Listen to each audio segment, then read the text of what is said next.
To you because I had looked at your jewelry. I have some of your jewelry. I won it in a giveaway actually. Oh yeah, yeah, yeah. That's right. Yeah. And I just love your stuff so much. Oh, So I'm so thank excited to you. be talking to you.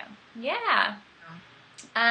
So I want to start by letting you introduce yourself a little bit, and then we'll jump into the questions. Yeah, my name is Sarah Fox, and my business is Cursive Design, where I design jewelry and I make it pretty much all myself, and I get some help for larger orders and stuff. But yeah, That's I've been awesome. doing it for let me see, about 6 or 7 years now. Okay. Yeah, yeah. So I think when initially, I wish I remember where I first saw your jewelry, but somewhere in the wonderful land of the internet, I came across it. Um, so I love how playful and colorful your pieces are. They just look like you have so much fun when you're making them. Tell us a little bit about how you actually go about coming up with your designs, or even how you got into the aesthetic that you currently have, because I think you have a pretty unique way of making jewelry. Yeah, my entire life I've just been interested in making things. So I have an art background and went to school for art, and I really have no. I wasn't taught in traditional jewelry design, or it really came after school. The idea of like, oh, jewelry business, okay. Because it's kind of hard to start like a sculpture business or something. Right. Just like set off and be like, I'm going to make huge sculptures. It's difficult. So just ended up making jewelry. And as far as the color stuff, I've just always been attracted to different color combinations, and I'm really into different combinations of materials that are maybe not necessarily meant for jewelry, but there's like a balance between like textiles and brass and leather, and I'm just really attracted to all of that. Did I answer everything? Yeah. I feel like I could talk a little bit more about materials. Or what was your other? There was another question, right? Just kind of how you go about coming up with your designs, because it is it's an interesting approach to jewelry making, and you are, like you did say, you're kind of touching in some different realms. Yeah. Well, I feel like my brain is just like constantly kind of going with inspiration and ideas. The tricky part can be translating that to like physical reality. Um, that's actually the hardest part. Is like, ooh, you can dream about it all day long, and then like Right. once you're like, oh my god, this doesn't really go together. It's weird. I have like this monster jar of jewelry that like it's just like these little weird monsters that like I would never show anyone because they're just like horrible. But you have to like make a lot of horrible crap Yeah, before you. you have to allow yourself to mess up, because otherwise you're not really trying anything new. Exactly. So yeah, you have to be willing to mess up. Yeah, there's a lot of that. A lot of That makes missing. me feel better because I just really destroyed a scarf. So What's that? I said that makes me feel good to hear you say that, because I just really destroyed a scarf earlier Oh, are today. these yours in the background? Yeah, Oh, it yeah. was beautiful. I was Thank staring you. at it when we like couldn't talk. Yeah, I'm in the process of dyeing it. So is this a weaving? Yeah, I weave it first, and then these color parts, I paint Oh, discharge paste on it, which takes the color awesome. out. And then I have it hanging up because I'm trying to figure out where I'm putting color back in. Oh my god. So I look at them sort of like paintings, and My god. So good. Like, turn the interview on you. yeah, you're like. Don't want to talk about myself. I talk about you. Yeah, that's gorgeous. Thank you. Love it. What is the material? I'm Hey, so that's okay. interested in materials. I mainly use cotton, but I did go and buy silk today because I just recently have gotten more into like adding dyes in. Before, I was doing a lot of surface design with embroidery and sewing.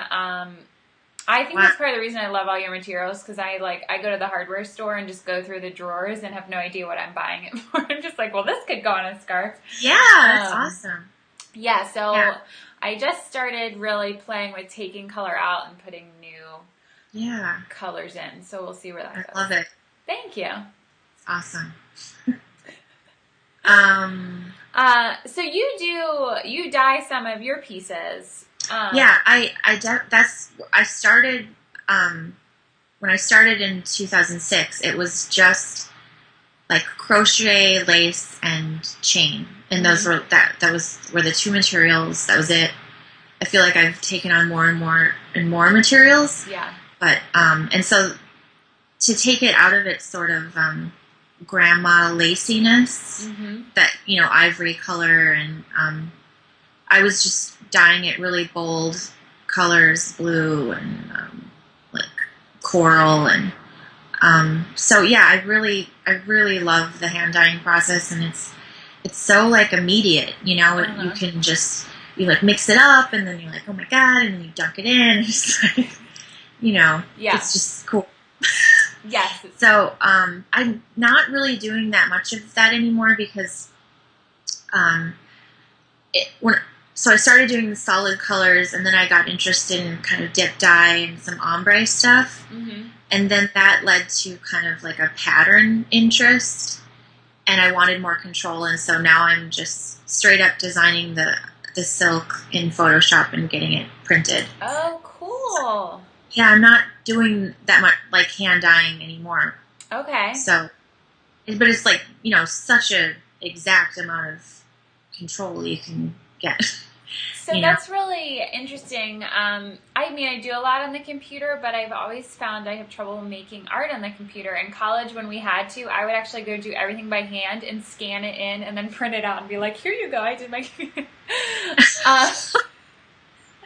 Yeah, I should preface this by saying I am not like computer wizard, obviously, with the trouble we had. We should stick to the textiles. What's that? I said, you and I need to stick to the making part. We're like, how do you turn a computer on? Like, oh my god, I can't hear you. So how do you feel since you've gone from the very like tactile part of getting to dip the fabric and lace right into the dye of now? I love the computer, but I always feel there's like this thing between I can't actually touch the material that drives me crazy. Yeah. I think the first time that I got some silk test back, like I wasn't even sure I could use it. It was just, I don't know if I'm going to use this or, if it will be like repulsing or what. But I like the silk and I was just blown away by the wide variety of patterns and colors. And there was like a learning gap there for sure. And I'm still kind of learning, as we go. But I feel like that's kind of how I'm even running my business. Like, I didn't go to business school. I didn't take classes. I didn't like study finance or something, or marketing, or it's all kind of like constant learning. That's awesome. Yeah. So how did you said you've been doing this for 6 years? How did you really get started? So you chose jewelry because you felt, like that was easier than trying to sell sculptures, which is probably true. I teach jewelry, and among about 10 million other things, to high school What else students. do you? Teaching is hard. I've tried it a couple times and don't like to hear myself talk. So I often talk to them because they're normally more familiar with sculpture than jewelry, of looking at jewelry as mini sculptures. So how did you actually, after you went to college, were you really planning, I'm going to study art and then I'm going to do my own thing, or how did you go for it? Yeah. After college, I ended up selling a couple major pieces, like right out of the gate, sculpture. So that was both exciting and kind of like, to be like young and thinking, oh, this is how it's going to be like that. that did not sustain itself. Yeah. That was like a fluke. And so then I actually diverted away from art completely, just kind of trying to find myself. And I ended up working on a political campaign in 2004. Oh, wow. And that was really great too, because I'm interested in a lot of the issues that I care about. But I just, at the end of that year, I really missed not making anything at all. And then I started to get a drive for it again. So it was like that absence of not making for a couple years just, drove me to like want to figure it out. And the transition from sculpture to jewelry, I had a friend, she's still one of my very good friends. Has had her jewelry business for probably close to 15 years now, and so she gave me my first set of tools, and she knew that I kind of had a little interest, and so she really fostered that, and then I was just kind of off and running. I just had this lace idea and kind of went for it. I don't know when I started Cursive after that experimenting, but I don't think it was that long after because I started to get some compliments and friends were like, "Oh, I want some," it kind of just snowballed. So do you feel like you didn't really sit down and come up with this major business plan of how you were going to do it? It's kind of like just a natural, organic thing. Yeah. Definitely. I had a couple office jobs for the first couple years, and I would just, work my day job, come home, work on jewelry. John, who you met, yeah. he, I'm lucky he helped me with my website and he set it all up. And so that was just like getting out on the internet. This was like 2006. So it was kind of like, I think it was pre-Etsy.